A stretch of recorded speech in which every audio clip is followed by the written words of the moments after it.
G'day, I'm Paul. Today I'm going to show you which controls on your dual cab ute or four-wheel drive SUV you cannot use on sealed surfaces. I want to explain what each one of these does, how to use them so you can actually take advantage of off-road driving in your new vehicle. So if you do want to skip ahead to other parts of this video, you can use the time codes that are on the screen, or if you're on YouTube, you can scroll down and use the chapters below. So let me just explain what all of these controls actually mean. They might be different in the vehicle that you're driving, but in general, they are going to sort of mean the same thing. They could just be spelt differently or have different car company acronyms. So 2H is two-wheel drive high range, 4H is four-wheel drive high range, 4H LC in this vehicle, the Mitsubishi Triton, is four-wheel drive high range with the center differential locked. And then 4L LC, 4L means low range, and again, LC, center differential locked. Now this vehicle also has a rear diff lock that works in high range. For some vehicles it will only work in low range or two-wheel drive high range. It just depends on the vehicle. There are some of these modes as well that you cannot use on sealed surfaces because you will do damage to your car. And as we finish this testing, I'm actually going to demonstrate that in real terms for you to get a better understanding of how it works. This also has traction controls and drive modes. For the purpose of this testing that we're doing today, I'm switching off all traction controls, and the reason for that is that each vehicle will have different traction controls. And today I just want to explain first principles. What is the vehicle actually doing so that you can apply it to your vehicle and get a better understanding of how that works and not have traction control interfering with what we're talking about today.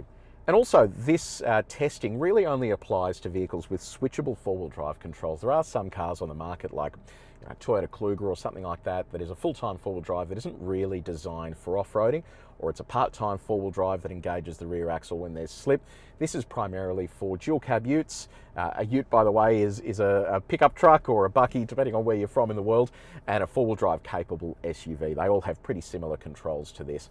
So we're going to kick off with two-wheel drive high range, and look, I'm not going to go into too much detail on how a differential works, but effectively you have an internal combustion engine that has a drive line that goes down to a differential, and in this case you have a transfer case as well, but just pretend that that doesn't exist for the moment.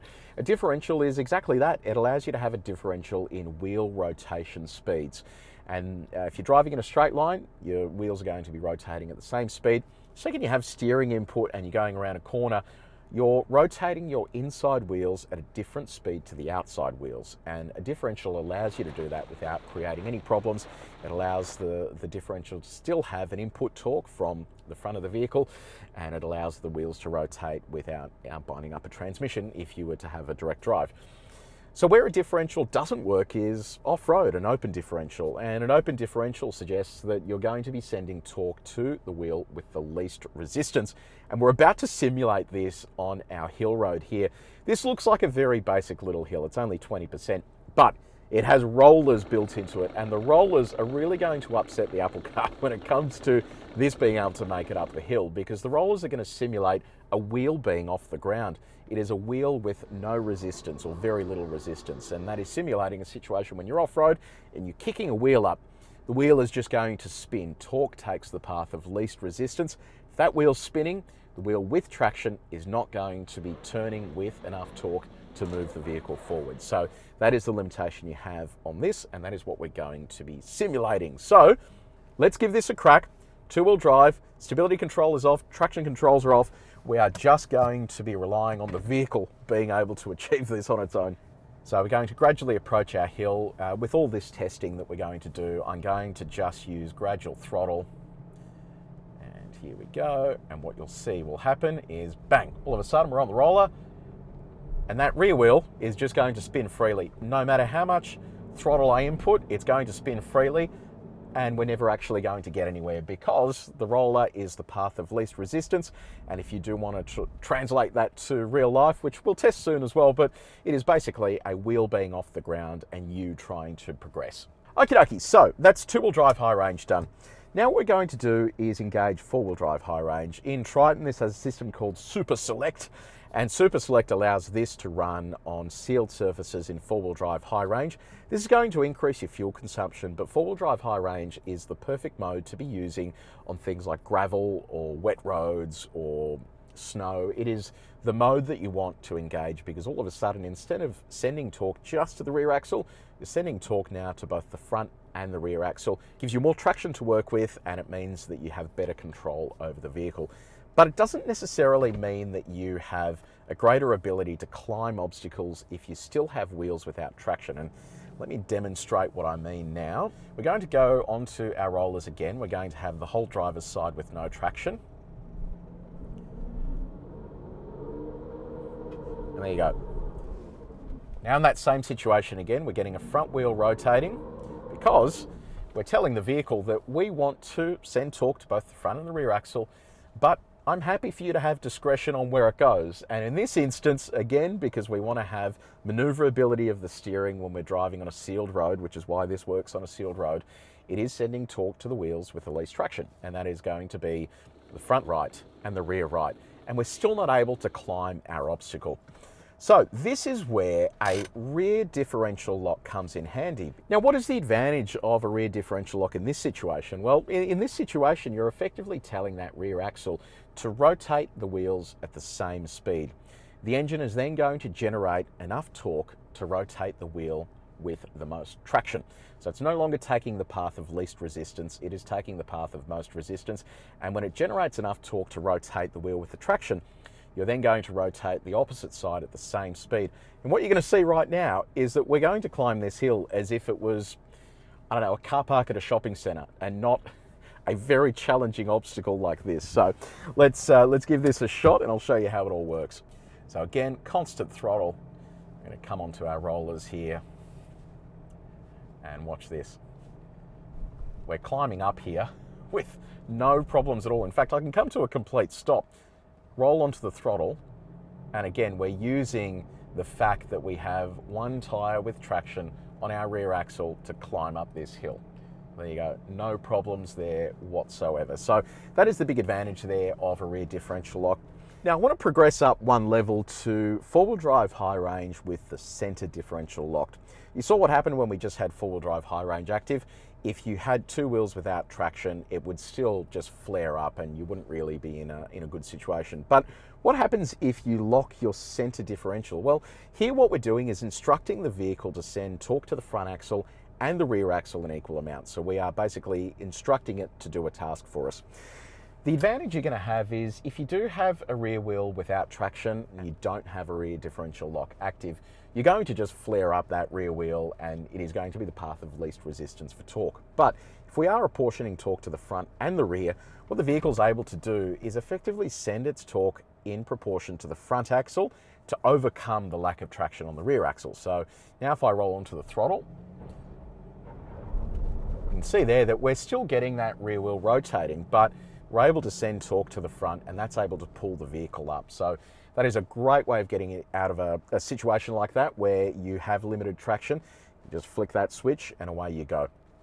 Now this is the ultimate torture test. This is a 15% hill, but we have rollers on both sides, and what we're going to do is put the vehicle in a situation where we have three tyres with no traction. The only tyre with traction is going to be the rear right, and I want to demonstrate to you here how well it works with that rear differential lock. We're effectively going to have one tyre driving the entire vehicle. It is the only one with traction.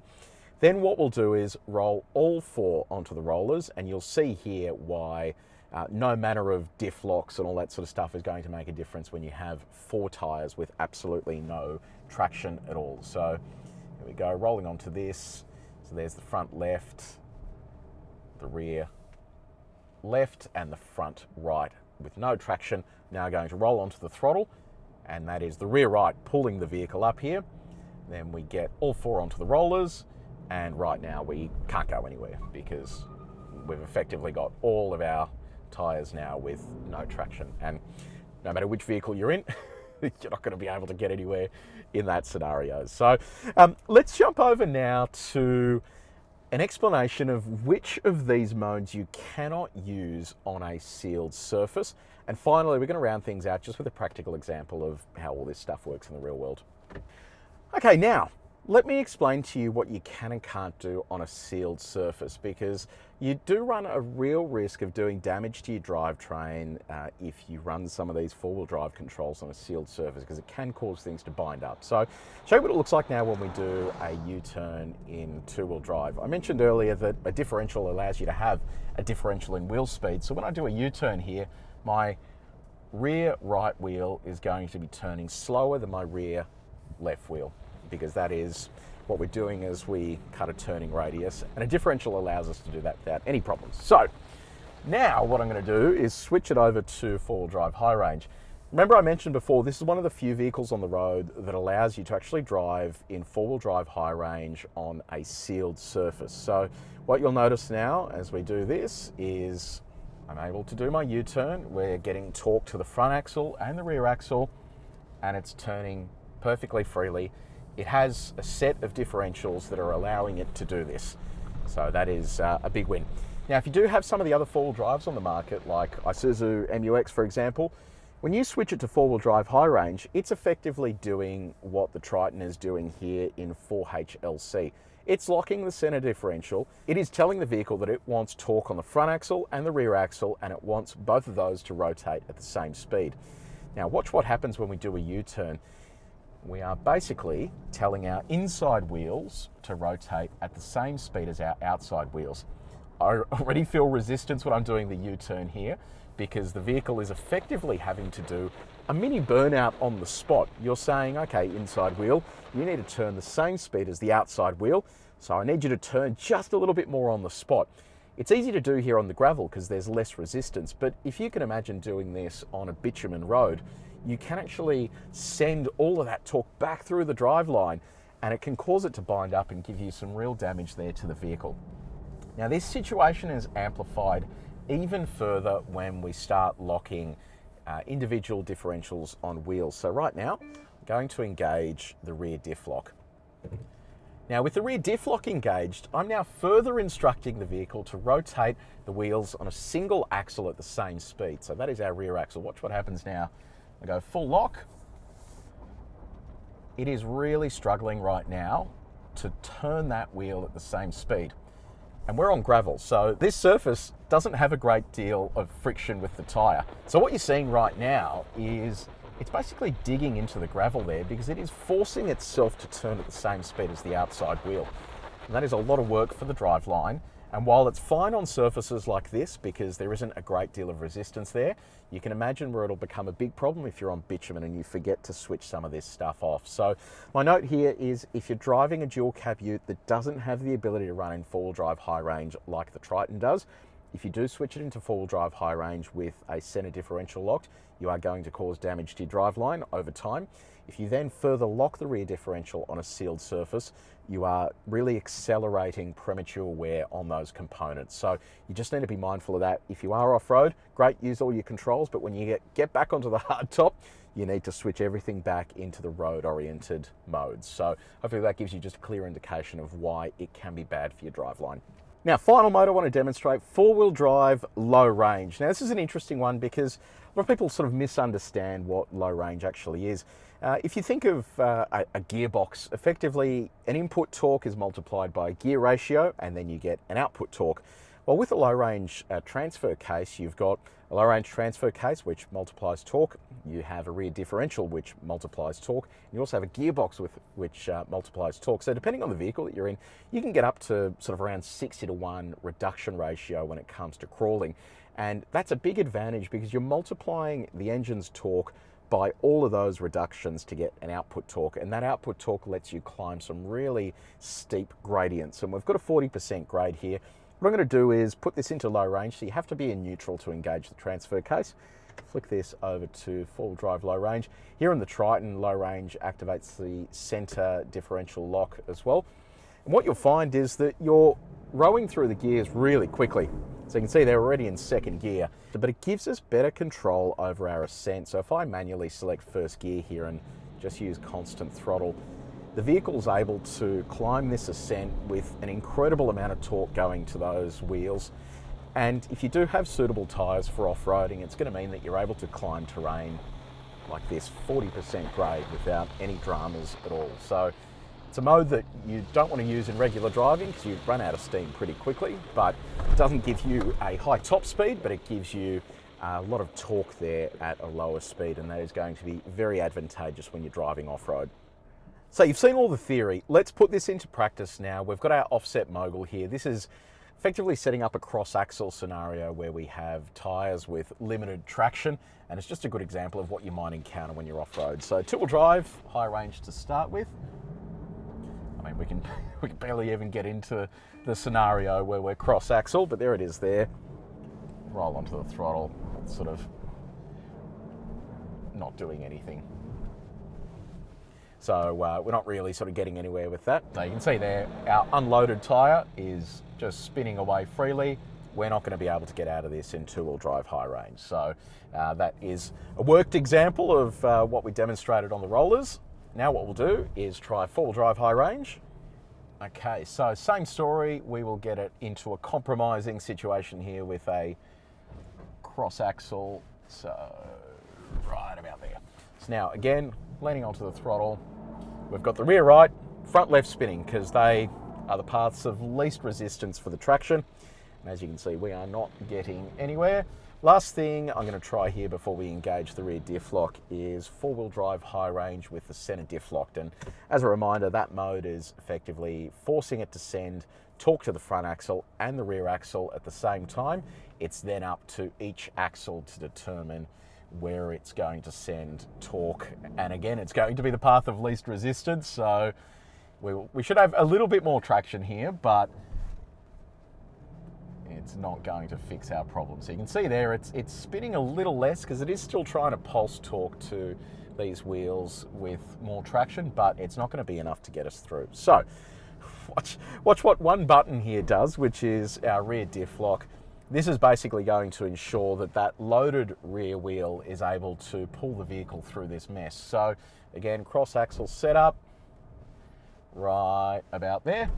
And watch this, I'm just going to lean on the throttle and it pulls us out of there like there was never a problem at all. So really it does show you that selecting the right four-wheel drive mode will get you out of most of these problems with ease. And stuff like an axle lock. An axle lock makes all the difference when it comes to off-road driving because it just allows you to lean on the throttle and get out a lot of these situations where you would be stuck spinning wheels. So just a super easy thing to take advantage of.